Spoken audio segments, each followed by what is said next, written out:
Assalamualaikum warahmatullahi wabarakatuh. Alhamdulillah wassalatu wassalamu ala Rasulillah wa ala alihi wa ashabihi wa mawalah. Kaum muslimin, sahabat Himayah Foundation yang semoga dimuliakan Allah. Alhamdulillah, bersyukur kita kepada Allah dalam kesempatan yang berbahagia ini kita bisa bertemu kembali untuk melanjutkan kajian kita dengan tema serial hikmah, zikir, dan doa dalam Al-Quran, di mana dalam kesempatan kali ini kita memasuki serial yang ketiga, doa yang ketiga, yaitu doa yang dipanjatkan oleh Nabi Ibrahim alaihissalam sebagaimana yang termaktub di dalam surat Ibrahim ayat 35 hingga 36. Saya bacakan ayatnya. A'udzubillahi minasyaitonirrajim. Wa idz qala Ibrahim rabbi ij'al hadzal balada amina wajnubni wa baniya an na'budal asnam. Rabbi innahunna adlalna katsiran minan nas faman tabi'ani fa innahu minni wa man 'asani fa innaka ghafurur rahim. Dan ingatlah ketika Nabi Ibrahim alaihissalam berdoa memohon kepada Allah, Ya Allah, wahai Rabbku, jadikanlah negeri ini negeri yang aman, dan jauhkanlah aku bersama anak keturunanku daripada menyembah berhala-berhala. Wahai Rabbku, sesungguhnya berhala-berhala itu telah menyesatkan kebanyakan manusia. Maka barang siapa yang mengikutiku, maka dia termasuk golonganku. Sedangkan barang siapa yang mendurhakaiku, maka sesungguhnya engkau Maha Pengampun lagi Maha Penyayang.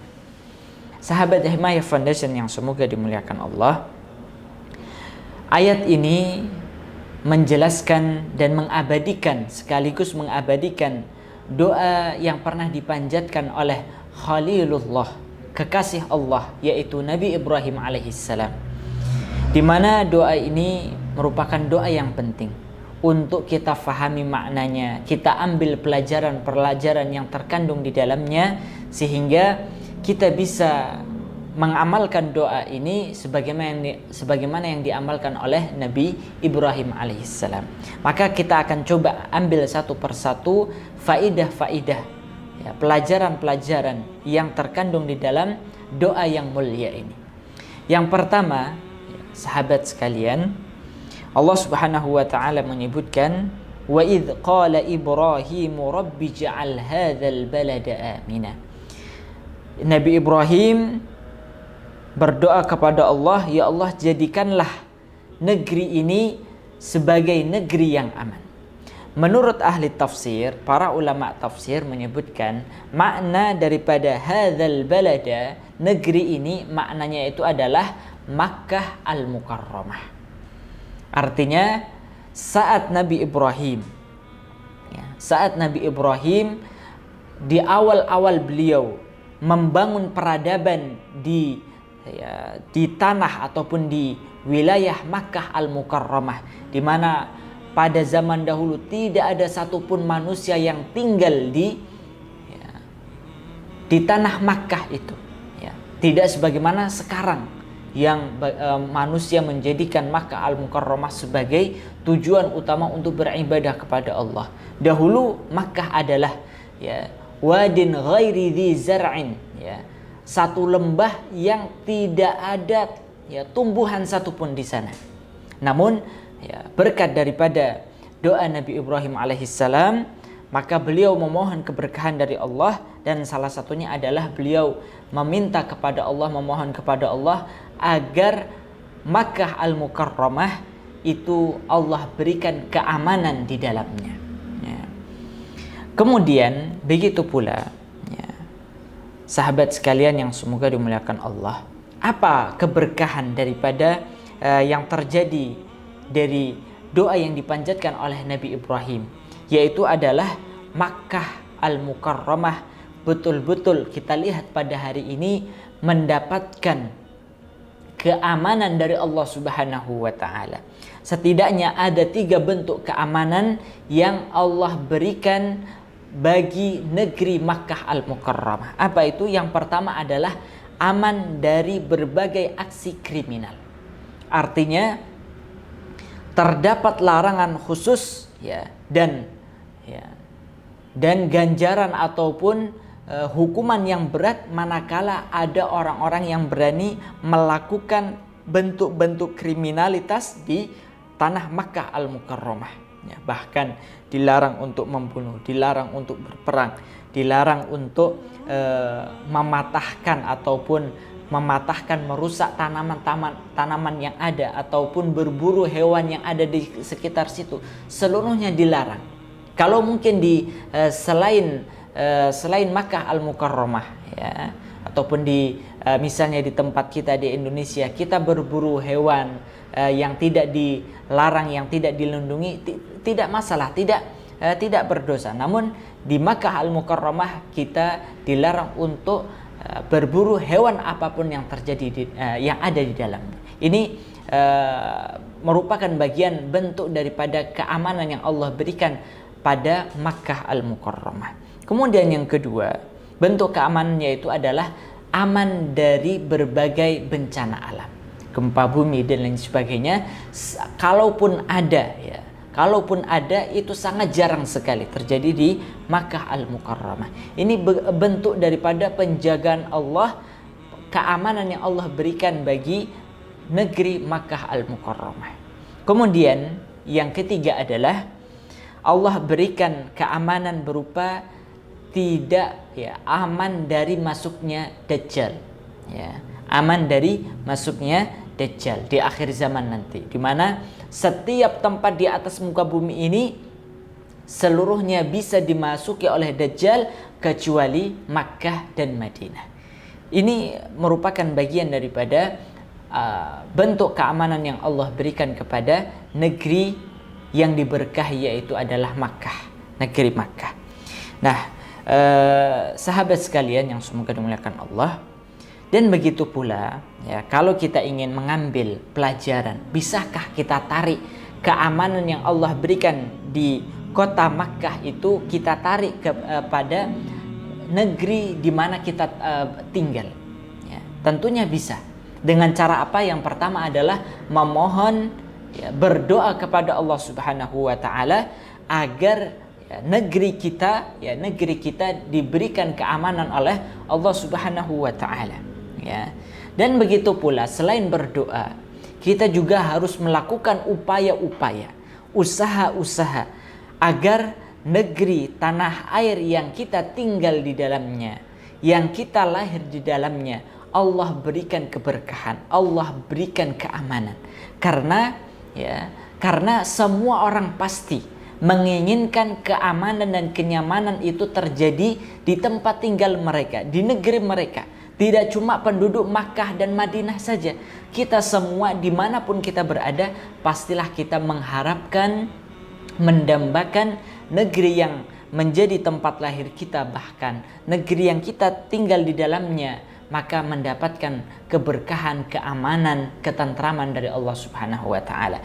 Maka apa kuncinya? Selain kita tadi berdoa, maka selanjutnya adalah kita harus senantiasa menunjukkan, mengupayakan agar kita sebagai penduduk suatu negeri itu melaksanakan upaya untuk mengaplikasikan nilai-nilai keimanan dan ketakwaan kepada Allah Subhanahu wa taala. Hal ini sebagaimana firman Allah di dalam surat Al-A'raf ayat 96. Allah Subhanahu wa taala berfirman, "Walau anna ahlal qura amanu wattaqau lafatahna 'alaihim barakatim minas sama'i wal ard walakin kadzabu fa'akhadnahum bima kanu yaksibun." Dan sekiranya penduduk suatu negeri mereka beriman dan bertakwa kepada Allah. Beriman menunjukkan amalan hati, bertakwa menunjukkan amalan zahir kita. amalan anggota tubuh kita. Jikalau suatu penduduk negeri mereka beriman dan bertakwa kepada Allah, maka yang terjadi adalah la fatahna alaihim barakatim minas sama'i wal ard. Allah akan turunkan keberkahan yang ada di langit maupun yang ada di bumi. Namun jika mereka berdusta, melakukan kedustaan, mendustakan ayat-ayat Allah, maka mereka akan mendapatkan azab siksa dari apa yang mereka lakukan. Nah, teman-teman sekalian yang semoga dimuliakan Allah, sekali lagi keamanan yang Allah berikan bagi negeri Makkah Al-Mukarramah beserta penduduknya itu pada dasarnya bisa kita mintakan kita kepada Allah dan bisa kita usahakan untuk kita rasakan di negeri kita. Caranya apa? Selain berdoa kepada Allah, maka kita harus berusaha agar setiap penduduk mengusahakan diri kita dan seluruh penduduk yang ada di di negeri kita, bagaimana mereka bisa mengaplikasikan nilai-nilai keimanan dan ketakwaan kepada Allah Subhanahu wa taala. Karena ini syaratnya, ya.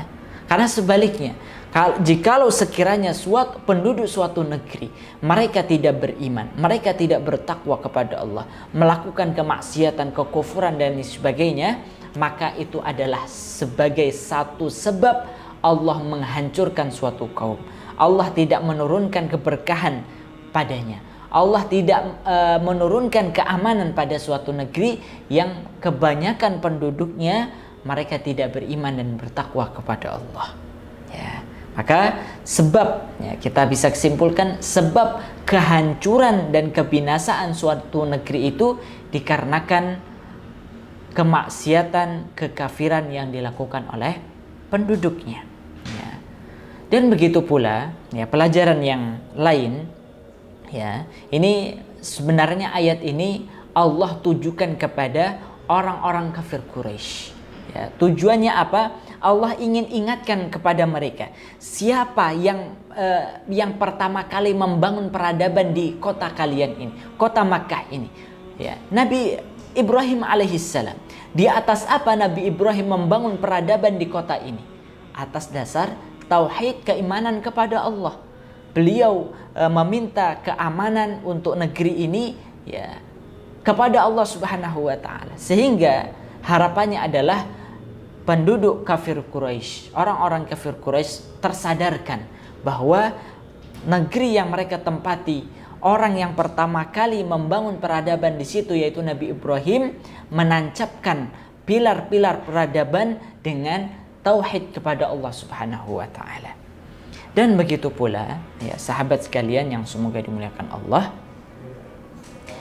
kalau kaitan dengan Nabi Ibrahim, doa Nabi Ibrahim kepada Allah Subhanahu wa taala agar memberikan keamanan bagi negeri Makkah Al-Mukarramah, maka hal ini juga bisa kita lakukan untuk negeri kita. Ini menunjukkan bahwasannya setiap muslim pastilah mereka cinta terhadap tanah airnya. Ya. Jadi sehingga slogan hubbul watan, cinta tanah air, itu sudah tidak perlu lagi ditanyakan kepada orang-orang beriman. Setiap muslim, setiap mukmin pasti mereka cinta terhadap tanah airnya. Apa bukti setiap muslim mukmin itu cinta terhadap tanah airnya? Yang pertama adalah mereka senantiasa mendoakan kebaikan bagi negerinya. Tidak ada mukmin yang muslim yang mendoakan keburukan bagi negeri yang menjadi tempat tinggalnya ataupun tanah kelahirannya. Tidak ada. Dan begitu pula seorang mukmin di antara upayanya untuk menjaga mencintai tanah airnya adalah mengupayakan mengajak dirinya dan mengajak orang lain untuk melakukan sebab-sebab Allah menurunkan keamanan dan kenyamanan bagi suatu penduduk, suatu negeri. Ya, kita mengajak beriman kepada Allah, kita mengajak untuk mentauhidkan Allah, kita melarang penduduk suatu negeri untuk bermaksiat, melakukan kekufuran, melakukan kesyirikan dan seluruh sebab-sebab yang menjadikan hancurnya suatu negeri. Ya, ini bagian daripada upaya seorang mukmin untuk mencintai tanah airnya. Sehingga jangan sampai ada satu pemikiran orang Islam itu tidak cinta tanah air, orang Islam itu tidak nasionalis dan lain sebagainya. Tidak. bukti cinta tanah air itu adalah ya, kita mencintai tanah air kita, negeri kita, dengan mewujudkan keimanan dan ketakwaan bagi penduduk suatu negeri itu. Dan begitu pula ya teman-teman sekalian yang semoga dimuliakan Allah Subhanahu wa taala, ya. Begitu pula doa Nabi Ibrahim, wajnubni wa baniya an na'budal asnam. Ya Allah, jauhkanlah aku dan anak keturunanku dari menyembah berhala-berhala. Ya, ini menunjukkan ya kesungguhan dan keseriusan Nabi Ibrahim memohon kepada Allah menjauhkan anak-anaknya dari perbuatan-perbuatan kesyirikan. Ya. Sekaligus ini adalah teladan bagi kita. Bagaimana setiap orang tua itu harus memiliki upaya untuk mendidik keimanan terhadap anaknya. Ya. Hal ini sebagaimana yang dilakukan oleh para nabi, para rasul, orang-orang soleh terdahulu. Ya, sebagaimana yang dilakukan oleh sebagaimana yang dilakukan ataupun dikatakan oleh Luqman, ya. Luqman kepada anak beliau di dalam surat Luqman ayat 13, wa idz qala luqmanu libnihi wa huwa ya'idhuhu ya bunayya la tusyrik billah. Ya, ketika Luqman berkata kepada putranya saat dia menasihati, janganlah engkau mensyirikkan Allah, karena sesungguhnya kesyirikan kepada Allah merupakan kezaliman yang sangat besar. Para ahli tafsir, diantaranya adalah Imam Al-Baghawi, menyebutkan bahwa berkat daripada doa dan usaha Nabi Ibrahim untuk menanamkan nilai-nilai tauhid kepada anak keturunan beliau, maka seluruh anak keturunan Nabi Ibrahim dalam keadaan beriman kepada Allah. Ya, hal ini sebagaimana yang tertuang di dalam surat Al-Baqarah 133. Ya, 133. Ini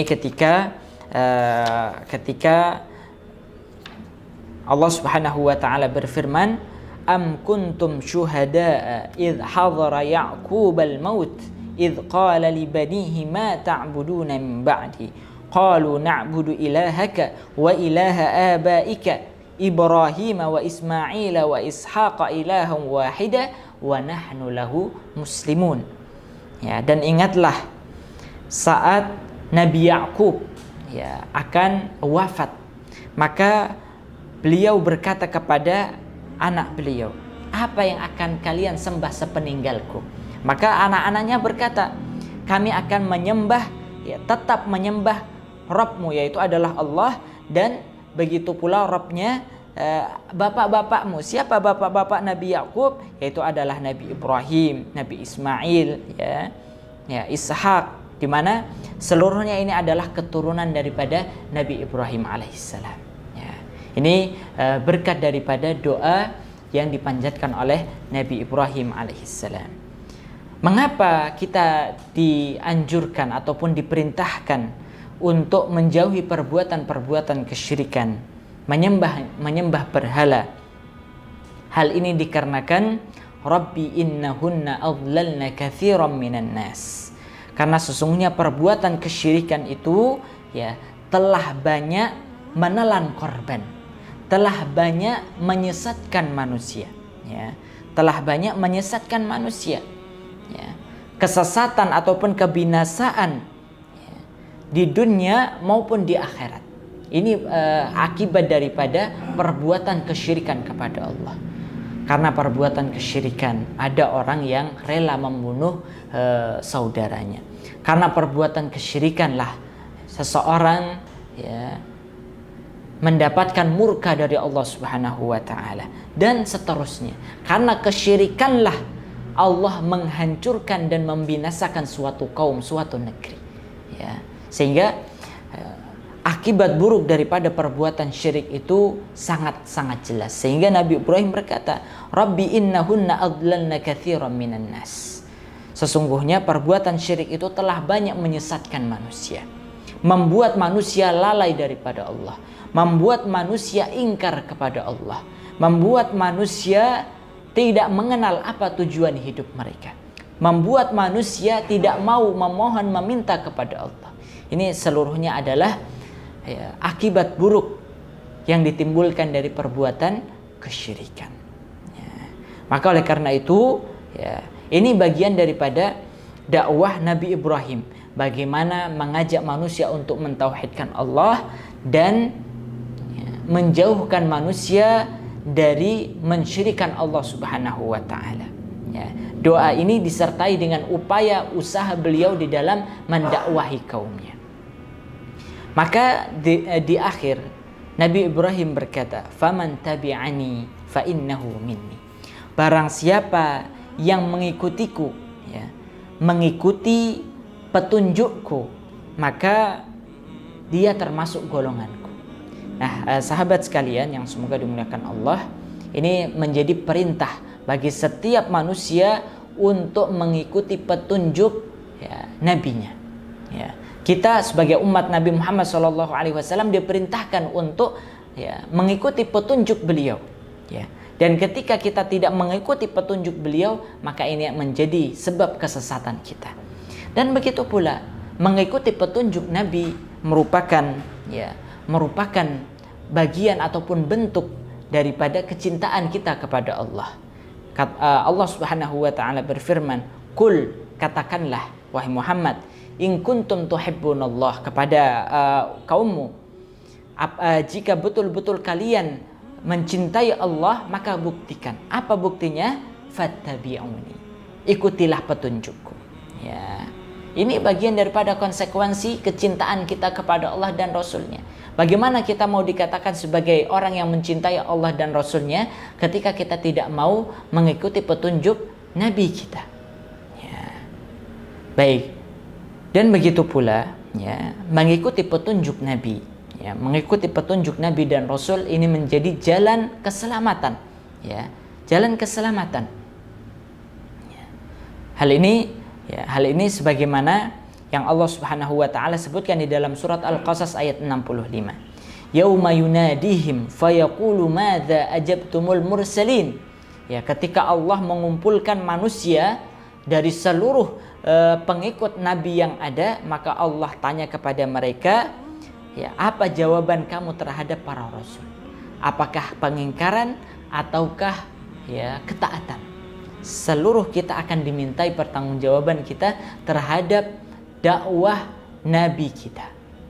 Apakah kita mengingkari dakwah Rasulullah ataukah mentaati dakwah beliau? Nah, sahabat sekalian yang semoga dimuliakan Allah, namun waman asani fa innaka ghafurur rahim. Barang siapa yang bermaksiat kepadaku, maknanya adalah tidak mau mengikuti petunjukku, menjauhiku, mengingkari dakwahku, maka ini merupakan, sekali lagi yang pertama adalah sebab kebinasaan, sebab kebinasaan. Karena Allah Subhanahu wa taala menyebutkan di dalam Al-Qur'an, "Wa man yushaqiqir rasul min ba'di ma tabayyana lahul huda wa yattabi' ghaira sabilil mu'minin nuwallihi ma tawalla wa nuslihi jahannam wa sa'at masira." Barang siapa yang menentang Rasul, wa man yushaqiqir rasul min ba'di ma tabayyana lahul huda, setelah jelas datang kepada mereka petunjuk-petunjuk, ilmu-ilmu, wa yattabi' ghaira sabilil mu'minin, kemudian mengikuti bukan jalan orang-orang beriman, para nabi, orang-orang salih, para sahabat, maka yang terjadi adalah nuwallihi ma tawalla wa nuslihi jahannam, kami akan biarkan dia mau kemana, wa nuslihi jahannam, dan di hari kiamat kami akan masukkan mereka ke dalam neraka Allah Subhanahu wa taala. Ini akibat daripada seseorang yang mengingkari petunjuk para nabi dan para rasul.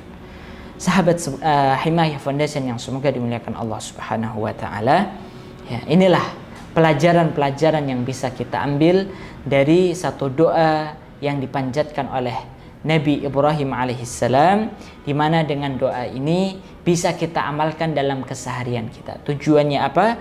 Tujuannya agar Allah memberikan keberkahan, keamanan, kenyamanan bagi negeri kita. Karena keamanan dan kenyamanan negeri kita, ya ini menentukan bagaimana kita hidup. Dan begitu pula dengan doa ini juga kita bisa mendapatkan keturunan-keturunan yang salih salihah, senantiasa beribadah kepada Allah, ya, dan jauh daripada bentuk-bentuk kesyirikan, kekufuran, kemaksiatan dan sebagainya. Dan semoga dengan ini juga kita senantiasa diistiqomahkan oleh Allah untuk meniti jalan yang menjadi peninggalan nabi, para nabi, para rasul, yang mereka visi mereka satu, yaitu adalah mentauhidkan Allah Subhanahu wa taala. Mungkin hanya ini yang dapat kami sampaikan, lebih dan kurangnya kami mohon maaf. Kami mengajak kepada sahabat-sahabat sekalian, ketika ingin mendapatkan kajian-kajian ilmu, khususnya dalam serial Hikmah Zikir dan Doa ini, maka ikuti terus ya channel Himayah Foundation, dapatkan manfaat-manfaatnya. Semoga Allah Subhanahu wa taala memberkahi kita semua. Wallahu alam. Mungkin hanya ini yang dapat kami sampaikan. Aqulu qauli hadza wa astaghfirullah li wa lakum. Assalamualaikum warahmatullahi wabarakatuh.